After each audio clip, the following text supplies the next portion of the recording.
Hello, I'm Matt Pettit, the Chief Scientific Officer at IMT Matcha, and I'm delighted to be joined here today by Dr. Tricia Adams, who's the Laboratory Director for the Ovation group of fertility clinics across the USA, particularly Baton Rouge, Lafayette, and Colchester, which is in Vermont.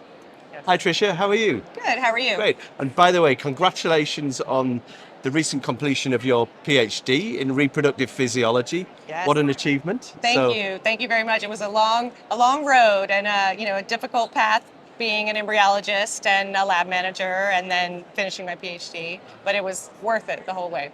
Great. So that's what an achievement. But let's think about how you've got to be where you are today. Lab director, doctor of reproductive physiology. But what about your early beginnings? Why IVF? Why reproduction? What brought you into the world of the treatment of infertility?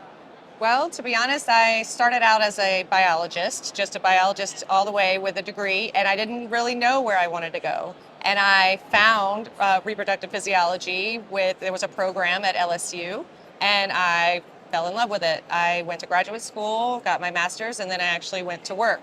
And I thought that's as far as my path was going to go. Maybe become a lab manager, but that's it. But that wasn't what was in the cards for me. And So, how yeah. long ago was that?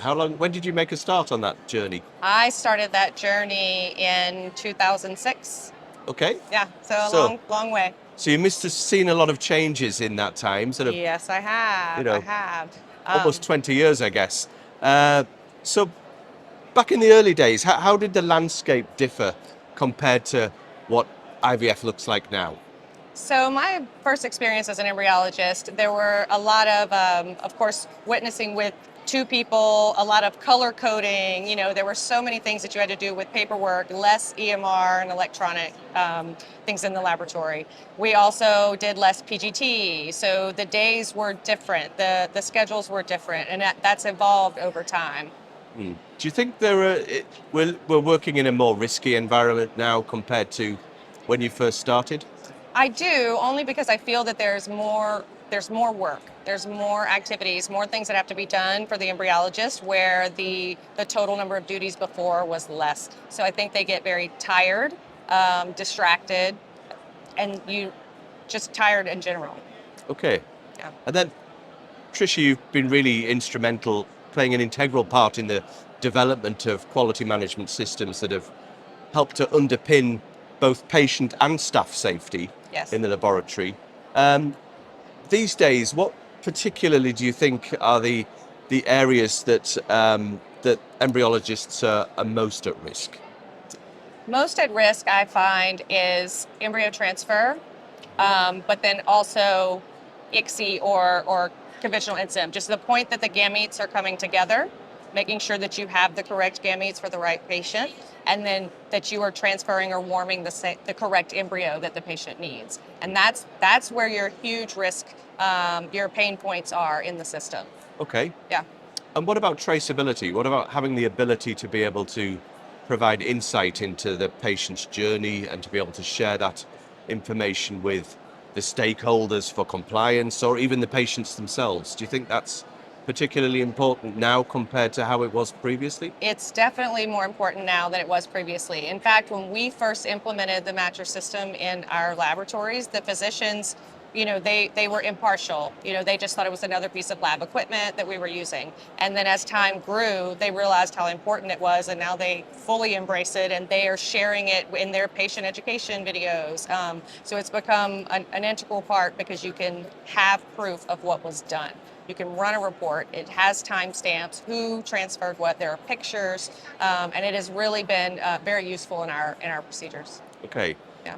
And Ovation as a group of fertility centres, a network of clinics, do you feel as though the ability to be able to standardise best practice across the group has been an advantage by implementing systems like Matcha? Yes. Yes. In fact, for procedures that are across the entire network and things like embryo discards or IUIs or things like that, we almost have a corporate standard procedure for the matching portion of it. Now then it varies location by location on the actual procedures and where they scan and everything, but the overall safety and the policies are corporate wide. Yep. Great. Yeah. And in terms of helping to develop, helping to improve, do you find that the capturing of the data is also useful for, in other ways apart from just underpinning safety? Can it, for example, help you to drive efficiencies through the network of clinics? Yes. In fact, we run reports with KPIs quarterly. I do it monthly, but we're trying to push all of the other lab directors to at least do it quarterly and then annually. We look at minimizing mismatches, of course, but then you're standardizing it because you're able to pull other people away. Before, when you had to manual witness, you had to pull an embryologist from a job that they were doing and then witness. But then now they can continue working, they can use Matcher to witness, and it makes the lab run a lot smoother. Great. And what about the future? What do you think are going to be the next big challenges for the industry, and how do you think we're going to be able to meet those challenges head on? Yeah, I think the next challenge is finding enough embryologists and then also not having burnout. I hear that a lot, and I know that has been going on, but it seems that there are embryologists leaving, the field if they have a really busy lab that doesn't cater to them. So if you have a more efficient process and then your embryologists will stay and have less burnout, then I think you'll keep them there. Okay, that's something to really focus on. Thank you. That's fantastic. Yeah. Dr. Adams, Tricia, it's Yes. been a pleasure to talk to you today. Yes. We really appreciate your input. Your knowledge, skill, advice is invaluable to us in terms of helping to develop systems to further underpin patient and staff safety. Thank you Great. for having me. Thanks a lot. Yeah.